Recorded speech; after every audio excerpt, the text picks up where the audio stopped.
Chapter 9, Morgan. "Thank you," Morgan said softly.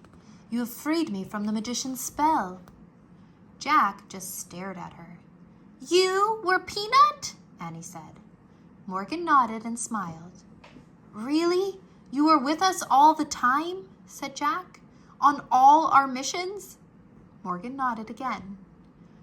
"Why did we have to go on this mission to find a mouse?" said Jack. "If you were always with us."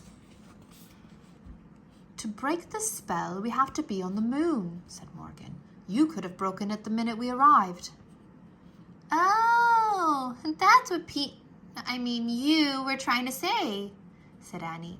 "We didn't have to leave the moon base at all." Morgan nodded, smiling. "But the moon man came along to help us," said Annie. "He drew a constellation of a mouse. Is he a friend of yours?" Morgan shrugged. "Let's just say we had a little talk. He stopped by the moon base while you were out." "The same way you had a talk with the ninja master, right?" said Jack. "And the monkey and the sorcerer?" Morgan nodded. "I always squeaked to the ones who helped you."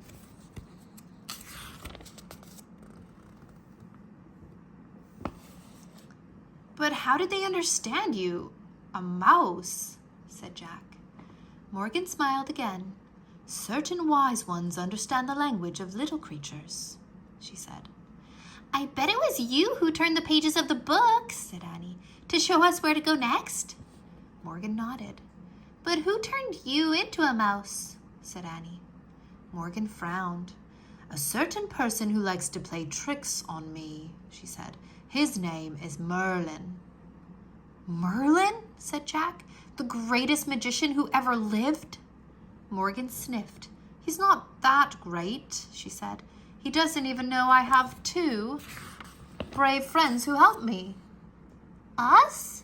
said Annie shyly. Morgan nodded. "And I thank you both with all my heart."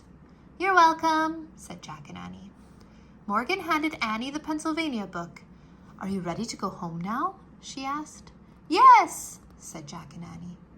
Annie pointed to a picture of the Frog Creek woods. "I wish we could go there," she said. The treehouse started to spin.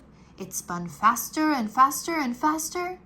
Then everything was still. Absolutely still. But only for a moment.